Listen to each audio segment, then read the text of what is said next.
Hi everyone, Dory O'Neill here, talking to you about going from being stuck to unstoppable. I am again in a different location. My co-host is sound asleep back here. This is Star, and Star is sound asleep. So I'm going to try to be quiet to let her have her rest. Okay. Today's topic may seem a little strange when you're talking about being unstoppable. And it's a topic I believe that most of us suffer from, but not many of us want to admit it. And that's about being in control. Now, the connotation of having control issues is sort of it feels kind of icky. It doesn't feel like, oh, I've got control issues.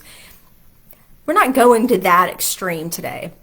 What we're talking about, though, is being in a state of where you are always wanting to do everything instead of allowing other people to do it. So it's sort of about the same as asking for help, but we're not even talking about asking for help today. Today, what we're talking about is taking on everything and just moving forward, and sometimes being a little bit of a bulldozer and just kind of plowing through, and then there's people left in the wake. Okay, so being in control. One of the things that I found when I was getting sober that they taught me was about being in control and that need to be in control. And I thought, that's not me. No way, that's not me. I love to help people, and that's what I do. And I try to take care of people. And what I didn't realize at the time was it was not necessarily that. What it was that I felt that if I had things in a certain way and people were positioned in certain ways, I was safe. Or I was in control of being able to predict the outcome and control what the outcome was. I don't know how many of you that resonates with, but I know that a lot of my friends, we talk about this sometimes, about the whole being in control. And it's something that I still struggle with every single day. Think about it. Being in a professional environment, where really nothing is in your control and you are really working with other people and trying to get things across the finish line together. In your home life, if you're married, then you have a spouse that you're trying not to control, but you're also like, I can't tell you how many times standing in the kitchen going, I'll just do it myself. It's just easier if I unload the dishwasher myself rather than asking my family to help me, which they always say to me, if you ask me to help, I would be more than happy to help.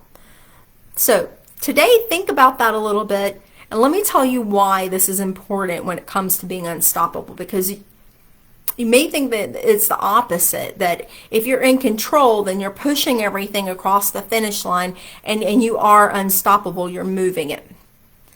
But what if you being in control, number one, is taking up a lot of time that you could have to get closer to your real goals by allowing other people to do what they need to do in order to be successful or to help out?